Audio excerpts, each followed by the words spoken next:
E o São Paulo atrasou o pagamento dos direitos de imagem dos atletas do time principal. O vídeo de hoje do canal do Nicola traz novidades sobre o tema e fala ainda sobre ex-atacante do São Paulo, especulado em Corinthians, Bahia, Cruzeiro e também no Galo.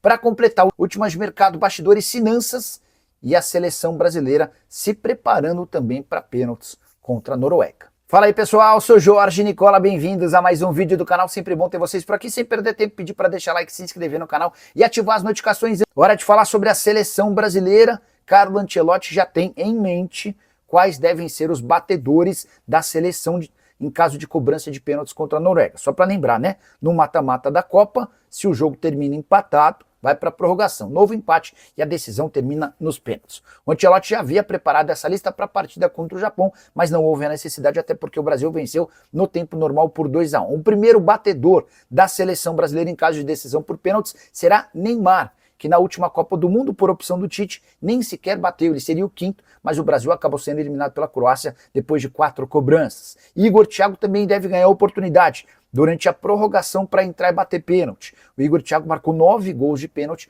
na última edição da Premier League vestindo a camisa do Brentford. Endrick, Martinelli e Bruno Guimarães estão treinando bem e podem ser as outras 3 opções caso o Brasil vá para a decisão por pênaltis. Vinícius Júnior, que já perdeu alguns pênaltis no Real Madrid, também tem feito uma série de cobranças de pênalti. Tudo para que, se ele estiver à disposição, também seja uma das alternativas. Você acha que o Brasil empata com a Noruega e corre risco de ir para pênalti? Já usa o espaço para comentário para registrar sua opinião. Antes de mudar de assunto, só contar que o Ryan não participou do treino da seleção nessa quinta-feira. A CBF garante que a ausência se deu apenas por conta de um controle de carga. Ele não é problema para o confronto de domingo. Hora de falar sobre Lucas Ferreira, você vai lembrar dele. Atacante formado na base do São Paulo, hoje com 20 anos de idade, vendido no ano passado para o Shakhtar Donetsk por 10 milhões de euros. Nos últimos dias, surgiu a especulação de que ele poderia voltar ao Brasil para jogar no Corinthians, no Cruzeiro, no Galo ou no Bahia. Bora te atualizar sobre cada um dos casos. O Corinthians não tem nenhuma capacidade de investimento no Lucas Ferreira, embora tenha tentado a contratação do atleta na janela de janeiro por empréstimo. Na oportunidade, o Shakhtar disse que não tem a intenção de emprestar. Um negócio só poderia acontecer diante de uma proposta definitiva. O Cruzeiro fechou com o Gabriel Peck e desistiu da contratação de jogadores para essa posição.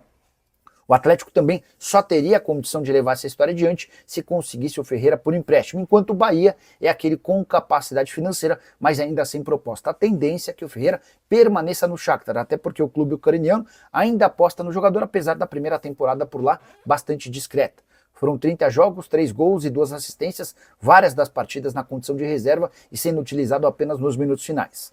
Na avaliação do Shakhtar, essa adaptação ao futebol russo é natural, que demande tempo, e que nessa primeira temporada ele tenha sofrido, mas a expectativa é de que agora, em seu segundo ano jogando por lá, ele possa assumir o papel de protagonista. Jogador que, como eu contei, custou 10 milhões de euros, hoje está avaliado em 7 milhões e meio de euros. Gosto bastante do Ferreira e me surpreende pelo fato de ele não ter conseguido se alavancar no futebol ucraniano. Eu tinha a impressão de que ele chegaria por lá arrebentando. Para falar sobre o São Paulo, que atrasou o pagamento de direitos de imagem dos atletas do time profissional mais uma vez. São Paulo que tem convivido com todos os problemas financeiros nessa temporada, até salários em carteira estiveram com atrasos. O São Paulo não conseguiu fazer o pagamento no mês passado dos direitos de imagem do mês de maio. Os atletas, na reapresentação do elenco, foram consultar os dirigentes para perguntar o que está acontecendo.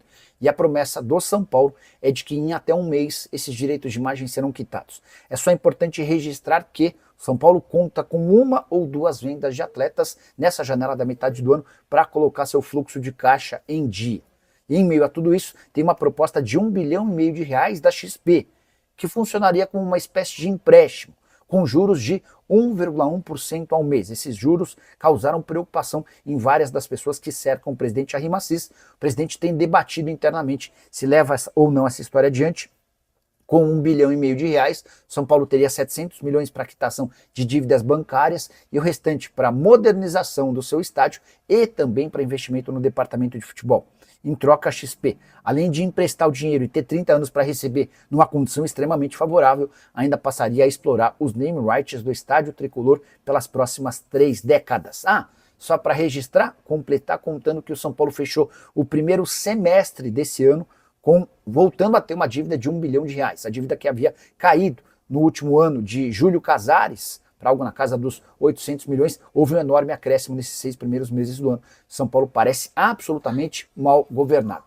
A última sobre o tricolor, contar que Newton deve ser anunciado como reforço do São Paulo nas próximas horas, ainda nessa semana. O acordo com o Botafogo está fechado, Ferrarese vai em definitivo para o Botafogo, o Newton é cedido em definitivo para o São Paulo e os clubes passam a ter percentuais de venda futura em relação aos atletas. Prometo que é para fechar de vez. Gonzalo Tapia, atacante do São Paulo, foi especulado na Universidade Católica, mas rejeitou o convite para atuar no Chile. Acho que eles desistiram do Domingos Duarte para tentar o Bastos, que quer sair do Botafogo. Bora explicar essa história, tem bastante coisa sobre o São Paulo e o pacotão de reforços que o Tricolor tenta anunciar, tá? Domingos Duarte, eu fui o primeiro a contar que havia um interesse, eu estava voltando, foi num domingo. A final da Champions aconteceu no sábado, Arsenal e PSG, eu fui lá cobrir lá em Budapeste, e aí no domingo, enquanto eu esperava lá em Budapeste o voo para a Suíça, porque eu fiz Budapeste, Genebra, Brasil. São Paulo, no caso. Né? E aí eu estava esperando no aeroporto e tocou meu telefone, Nicola, tem uma bomba para você, o que foi? Domingos Duarte interessa ao São Paulo. Isso me explica mais detalhes. Depois, esse é um zagueiro que vai ficar livre do mercado, está saindo do Getafe, São Paulo gostou, Dorival Júnior entrou em contato, já deu ok, o São Paulo está tentando viabilizar financeiramente. Beleza. Desde aquele momento, cara, já faz essa final de Champions, tem bastante tempo, né? O São Paulo já desistiu da contratação do Domingos Duarte 2 vezes. A segunda aconteceu nessa quinta-feira. Primeira delas porque a distância entre o que o São Paulo oferecia e o que o Domingos Duarte era grande. O São Paulo anunciou publicamente, coisa de uns 10 dias atrás, que estava fora da disputa. Durante o fim de semana, o mais recente, o empresário do Domingos Duarte entrou em contato com o São Paulo e perguntou: vocês não querem fazer uma última tentativa? Mas por quê? Porque a gente tem uma proposta do Olympiacos, mas a gente gostaria de fechar com o São Paulo, esse interesse, vocês ainda podem retomar? Aí o São Paulo perguntou: tá bom, o que vocês têm do Olympiacos? Essa proposta aqui apresentou o staff do Domingos. O São Paulo disse: tá, a gente consegue cobrir. E diante de conseguir cobrir, o São Paulo imaginou que viria uma resposta, então Domingos Duarte é jogador do São Paulo, agora é só marcar a data de apresentação, essa coisa toda, realização de exames médicos. O São Paulo foi surpreendido quando, ao alcançar a proposta do Olympiacos, o Domingos Duarte pediu algum tempo para pensar. Ele disse que conversaria com a família, e o pessoal do São Paulo achou meio estranho. Mas peraí, vocês procuraram a gente, vocês disseram que era essa a pedida, a gente alcançou a pedida, e agora vocês querem um tempo para pensar? Isso não está muito certo, não. Pois bem, aí o São Paulo ainda falou: vamos esperar 2 dias, né? Se ele em 2 dias não responder, ele está ganhando tempo para enrolar a gente, e a gente parte para outra. E o prazo que o São Paulo estabeleceu venceu na manhã dessa quinta-feira. Domingos Duarte não respondeu e o São Paulo publicamente anunciou a desistência do jogador. Diante disso, dá para cravar que o Domingos Duarte não será jogador do São Paulo? Não, não dá. Porque anunciar a desistência de forma pública é também, muitas vezes, uma estratégia para mostrar, por outro lado, que você já alcançou o seu limite e que não tem mais possibilidade de melhoria de oferta, ou que você está incomodado a ponto de pensar em abandonar a negociação. Se o Domingos Duarte, o empresário dele, entrar em contato com o São Paulo para dizer: olha, aceitamos a proposta, vamos fechar? E o São Paulo vai, obviamente, bater o martelo. Caso contrário, se não houver uma reviravolta, o Domingos Duarte vai deixar de ser opção, com a lembrança de que o Bastos, zagueiro que está de saída do Botafogo, foi oferecido, foi sugerido. Uma operação mais simples e mais barata. O Bastos tem 35 anos de idade e custaria bem menos ao São Paulo do que o Domingos Duarte, tá? O Bastos poderia chegar por algo na casa dos 500, 600 mil reais. O Botafogo não vai criar nenhum empecilho para a liberação do atleta. O Botafogo está tentando se livrar de jogadores caros. E o Bastos, que tem contrato até dezembro, nem sequer tem sido utilizado desde a volta do período de férias. Beleza?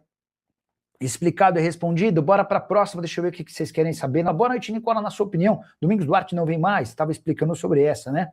O Adriano Jacinto é mais um São Paulino por aqui, o Romildo Araújo mandando boa noite, o Yuri Santos também, o Ed 0707, boa noite, Nicola, esses reforços do São Paulo chegam logo ou não? Já falei a respeito do Domingos Duarte, daqui a pouco me cobrem sobre Newton e Ferrarese, é uma novidade importante sobre o tema. Tomara que não cheguem. Ediro, escreve o Marco Aurélio, não entendi. E sobre Rodrigo Dourado, ex-internacional, interessa ao São Paulo? O Dourado será contratado se as negociações pelo Newton não avançarem, mas o São Paulo tem dado feedbacks de que o Newton, volante que pertence ao Botafogo, tem tudo para ser anunciado em breve, tá? Só para lembrar, o Newton é atleta do Botafogo. O Botafogo até deu uma recuada nas tratativas com o São Paulo, porque corria o risco de perder o Franklin Carvalho, e se o Franklin fosse embora, poderia chegar um técnico novo que queria contar com o Newton. Como o Franklin acabou permanecendo, e o Franklin não é muito fã do Newton, a negociação com o São Paulo foi retomada, já existe um acordo verbal, as partes estão só colocando tudo no papel para que o negócio seja sacramentado. Ferrarese fica em definitivo no Botafogo, o Newton vai em definitivo para o São Paulo, o Tricolor ainda passa a ter um percentual de uma venda futura do Ferrarese, até porque o Ferrarese hoje vale mais do que o Newton. Com a chegada do Newton, que deve ser confirmada em breve, o São Paulo abre mão de contratar o Rodrigo Dourado, volante de 32 anos de idade, ex-internacional, que está no América do México, depois de passagem pelo Atlético São Luís. O Severino Costa está dizendo que o São Paulo desistiu do Domingos Duarte, se tem outro nome na pauta. O Arthur Chaves está praticamente descartado, o Hoffenheim só topa negociar no definitivo. O que pode pintar é o Bastos, zagueiro angolano de 35 anos de idade, que está com os dias contados no Botafogo. O Matheus Souza está falando que o Matheus Souza está escrevendo que o Valentim falou que o Newton fechou com o São Paulo. É basicamente o que eu disse. São Paulo e Botafogo chegaram a um acordo para a troca do Newton pelo Ferrarese. Falta apenas que esse acordo que é verbal se transforme num acordo por escrito e os documentos sejam trocados, e aí o Newton vai passar por exames médicos para ser trocado em definitivo, tá? Bate com o que eu contei agora há pouco. Qual? O São Paulo vai aceitar a proposta da XP? Só para fazer um breve preâmbulo, e aí a gente traz a resposta. Na terça-feira rolou a segunda reunião em uma semana entre representantes do São Paulo e o pessoal da XP. A XP está disposta a colocar R$1,5 bilhão de reais no São Paulo. Esse investimento, que seria uma espécie de empréstimo, teria 30 anos de prazo para devolução do São Paulo, tá? Deixa eu ver se eu consigo. Boa noite. Sabe se o São Paulo, a proposta da XP, e aí só para completar, o São Paulo poderia devolver o dinheiro para a XP em até 30 anos com juro de 1,1% ao mês, tá? Importante registrar ainda que a XP pretende fazer com que esse aporte de R$1,5 bilhão tenha 700 milhões de reais para pagamento de dívidas e o restante para infraestrutura e modernização do estádio, além de investimento no departamento de futebol. Esqueci de uma parte, fará parte desse acordo, caso o São Paulo aceite, que o estádio, os name rights do estádio passem a ser da XP, poderia ser um Morumbi XP, um XP Morumbi, enfim, isso ainda seria alvo de debate, tá? Fala, rapaziada, boa, beleza? Chegamos aí com mais um giro de notícias exclusivas e atualizadas do mercado da bola do maior clube do mundo, o São Paulo. Então, desde já chego pedindo seu like, se inscreva no nosso canal, ativando o sino das notificações para receber as principais informações do mercado da bola do maior clube do mundo. Claro que falando do Tricolor Paulista. Um grande abraço para vocês, nos siga para mais e até os próximos vídeos. Fui.